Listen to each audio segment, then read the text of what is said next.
Sacrifice করছেন, করুন। তবে স্যাক্রিফাইস করতে করতে নিজেকে একেবারে নিঃশেষ করে দিবেন না। দিন শেষে গিয়ে যাদের জন্য স্যাক্রিফাইস করছেন তারা ভেবে বসবে আপনার জন্মই হয়েছে স্যাক্রিফাইস করার জন্য।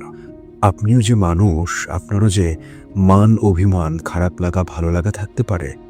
আপনারও যে মন খারাপ হলে এই প্রশ্নটা শুনতে ইচ্ছা করে, কেন মন খারাপ হয়েছে? সেই জিনিসটা অপর পাশে থাকা মানুষটা বোঝে না, বুঝতে চায় না। জানেন তো, মোমবাতির যে সলতেটা থাকে, সেই সলতেটা যখন পুড়ে ছাই হয়ে যায়, মানুষ কিন্তু সেই সলতেকে নিয়ে আক্ষেপ করে না, আবেগ দেখায় না, নতুন আর একটা মোমবাতি কিনে নিয়ে আসে। আপনি কি সেই মোমবাতির সলতেটা হবেন, নাকি নিজের আবেগকেও প্রাধান্য দিবেন? সেটা আপনারই ডিসাইড করতে হবে। কারণ কেউ এসে আসলে সেই অর্থে আমাদের জিজ্ঞাসা করে না, আমার কেন মন খারাপ, আমার কেন অস্থিরতা, আমার কি লাগবে। আপনি যখন স্যাক্রিফাইস করেন, আপনি যখন প্রোভাইডার হন, তখন মানুষজন ভেবেই নেয় এর জন্যই আপনার জন্ম, এটাই আপনার কর্ম, এটাই আপনার ধর্ম। স্যাক্রিফাইস অবশ্যই করবেন, কিন্তু নিজেকে পুরোটা বিলিয়ে দিয়ে নয়।